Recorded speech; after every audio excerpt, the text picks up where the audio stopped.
All right, let's get into this, guys. Let's get into this. So, Bitcoin, what is happening locally? A few things, guys. First of all, we did in fact get a bounce yesterday off of this level down here, a daily level of support around 46,130.50 cents. We came up and are currently getting some resistance at this very important point of control right here. This point of control is, and this is very locally, guys, this is on the 24-minute time frame, so we're going back only 2 days here. This point of control is the highest volume node that Bitcoin traded from December 28th all the way to December 29th, a whole day. All right, and so we're finding some resistance right here. If we go to maybe, well, not go to a different time frame, but if we just kind of scroll up a little bit and we take a fib retracement from this high right here to the low right here, we can also see that just above this high volume node, we also do have a golden pocket coming in. And what I want to do today is I kind of want to look at Bitcoin from the micro, the very zoomed in time frames, and then we're going to zoom out a little bit so we can get an overarching perspective of what is happening with the coin. All right, so if we go to a higher time frame like the 4 hour, we need to get our overall context of what is happening here. Okay, we are trading in a sideways range from December 3rd when we came down and formed this low wick at around $41,000, and we got our quick buy up. We can see very clearly actually that this daily level that we have right here has been acting as a very clear area of support. Not only is that daily level a very clear support, but if we take a fib retracement tool from the swing low to the swing high, we can see that we also have the golden pocket acting as our support. And then above us, we have two main areas of resistance. The first one was, of course, the previous high that we put in right here at around $51,957. Now, currently, I am in a short position from right here, and this short position is a trade setup that we did give in advance in the VIP Discord, where we were looking at that previous high that we put in at 51973, and we were looking to short it if we got bearish divergences on the 1 hour time frame and down, and that's pretty much exactly what happened. If we go to the 1 hour time frame right here, we can see if we turn on our favorite indicator, good old market Cipher B, right up in here, kaboom. We can see that as we were, whoa, I got two of them on for some reason. We can see that as we were coming up to this high, we were getting a bearish divergence on market Cipher B. Not only was momentum coming down, but also money flow coming down over time. Now, a lot of you know I prefer when I'm looking at any kind of asset to trade as if we're in a sideways market. And the reason is because if we just look at assets the way they trade over time, we can really subdivide everything up into sideways markets, right? For example, we can see right back here, trading sideways for multiple days, right? Right here, trading sideways for multiple days. Right here, trading sideways for multiple days. Even right here, trading sideways for about 2 days. Right here, trading sideways. I remember taking multiple trades in that little range right here for a long time, totally trading sideways. And the reason I like to always approach trading as if I always look to identify sideways markets is because most of the time, if we're looking for longs and shorts, we can find them, but it blurs our vision if we're always looking for a breakout, if we're always looking for a breakdown. Because look at what happens if we're trading in a sideways range. Usually, when we come to the low, we can long. When we come to the high, we can short. When we come to the low, we can long. When we come to the high, we can short. When we come to the low, we can long. When we come to the high, we can short. When we come to the low, we can long. And then eventually, if we just buy low and sell high throughout the entire range, one of those trades is going to be a loser if we take it. But look, we had 1, 2, 3, 4, 5, 6, 7 winning trades, 1 losing trade if we're just identifying sideways markets. And here's the thing. If we were going to even take this short up here, it would be a losing trade. But even if we took it, let's say, and we got stopped out, we're still in a long from down here. So we caught this massive move, which would offset the loss even if we took that losing short. Now, this is much more powerful than trying to trade always a breakout, because here's the thing. I know it's scientific these days that if you're looking to trade a breakout every time we break the resistance, okay, now look at this. We have a clear resistance right here, right? If we try and long the resistance, okay, we could have made something on this trade, but eventually we would have fallen back in. Long the breakout again, get a loss. Long the breakout again, get a loss. Now, I know it's very popular these days and a scientific fact that if something doesn't work 2 times, all right, then it obviously will work the 3rd time. It's very scientific.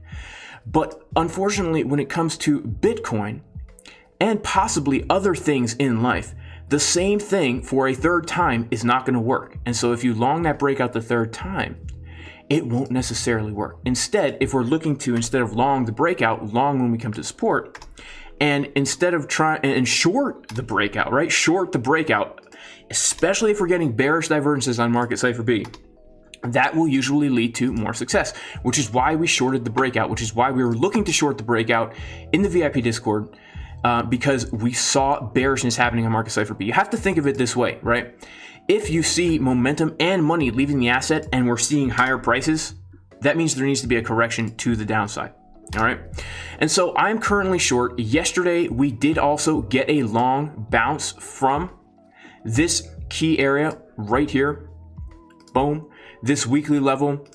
Yesterday's live stream, we caught this bounce perfectly and wrote it up like this. Because that was a key area we were looking for. We had bullish divergences on market Cipher B. And then later we came down for a bounce to the daily time frame. So if we go back and look at the 4-hour time frame, we can see that overall we are at the low of a sideways market. So this is definitely an area to be looking for longs, okay? In my opinion, this is definitely an area to be looking for longs if we find a good entry and if we get our confirmations. So what are some scenarios that we could be looking for right now if we're trying to get into a trade? I'm going to go ahead and look at the overall volume here, and I'm going to go ahead and pull one more fib retracement right here, just so that we get some areas of support and resistance. So first of all, guys, we still do have this golden pocket down here.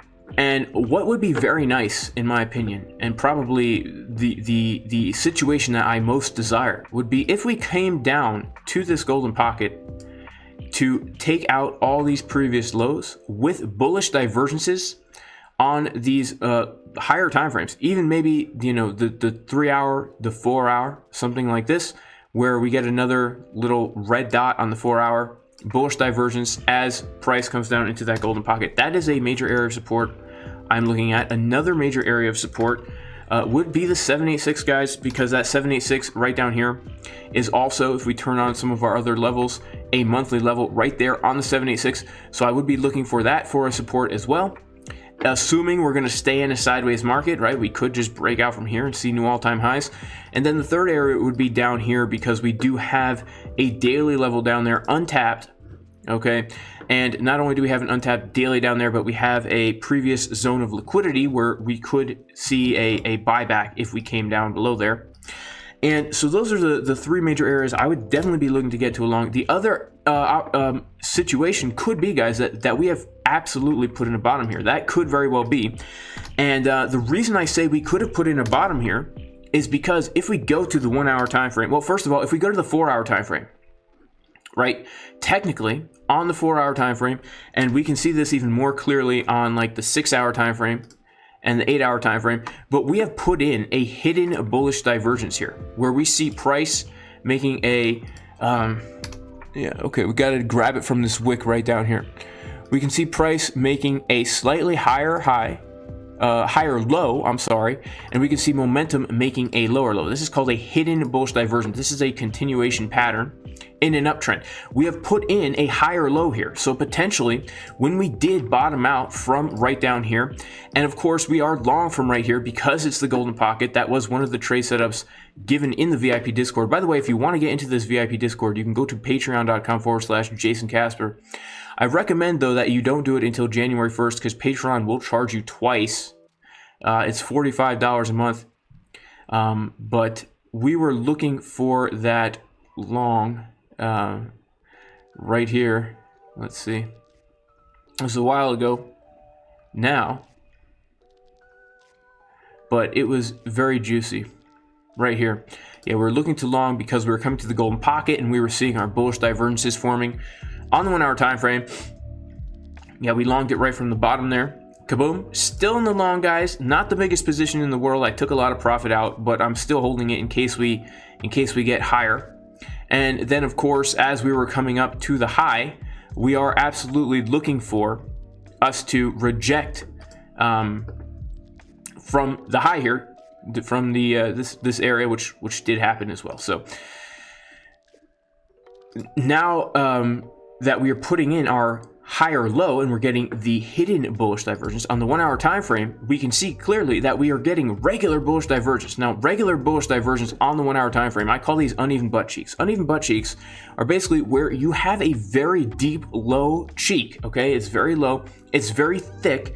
There's lots of ravioli inside. Okay, thick ravioli, lots of cheese in the ravioli. It's so juicy. The tomato sauce and the gravy. If anybody has Italian grandparents, they don't call it tomato sauce. They don't call it pasta sauce. They call it gravy, right? You guys know what I'm talking about. If you're Italian out there, right? A thick piece of gravy on the left, followed by a skinny little, just like a chicken wing on the right, all right? That's an uneven butt cheek. And when you have price making lower lows, and yet you have market Cipher B on the 1 hour time frame here, making, and it's ever so slight, but it's still there, guys. Ever so slight, but still there, making higher lows, right? It's ever so slight, but still there. That usually means that we've bottomed out when combined a hidden divergence with a regular divergence. It's one of my trading strategies called the hidden regular strategy. All right, we can even see money flow starting to curve up on the 1 hour. Potentially, this is our bottom. In which case, what I will do is I will look to compound my long position. That is still open from down there. And I will try to get in a better position. I tried really hard not to FOMO in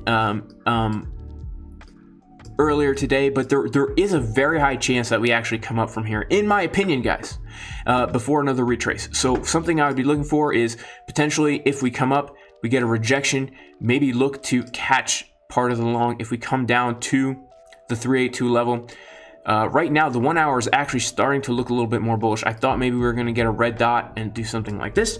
We're going to have to wait and see, guys. But those are the scenarios for grabbing into a long position. Now, if we go back and take a look at what's happening, we can see that if we do, and I believe this actually, if we get a move back to the high of the range, I think that we are going to actually break out of it. I don't think we're going to find much resistance up here this time. I think we're going to break out of it. The reason is because on the weekly time frame, look at the VWAP pointing upwards. On the daily time frame even, it looks like we're curving up, about to print a juicy trigger wave right here on the daily time frame after printing uneven butt cheeks on the daily. Price making lower lows this entire time, momentum making higher lows this entire time. And now we have a little retracement, a trigger wave. I really think we could break out of this, okay? So that's just how I'm viewing these charts right now. And if we do break out of this range here, this sideways market, of course, guys, this is all just hypothetical, right? Because what I do is I try and make a plan and then trade the plan when it happens, right? When I see it happening. So in advance, I like to say, what would I like to see happen? And when that does happen, then I take action. For example, you know, the Bitcoin trade that we took from the high here was because we had the plan in advance. We wanted to see bearish signs as we were coming to a resistance. We got our bearish signs at the resistance. You know, look at this, guys. Like, boom. Right from there, we come down. So juicy, right? So juicy. Even got a perfect retest of that area there. Like a little head and shoulders on the 1 minute. And so right now I'm coming up with plans to say, you know, if these plans come to fruition, I know what I'm going to do. I'm not going to be caught with my shorts down around my ankles. Now, I've told this story before, guys, but getting caught with your shorts down around your ankles is no fun. I used to be a full-time musician. I used to be a guitar player, and I was in a band, and I toured all around the world. And I'll never forget this one time. I was in Canada. Shout out to all my Canadians here. And you know, I was in a heavy metal band, guys. And what we would do is we had these stage risers, right? We had these stage risers.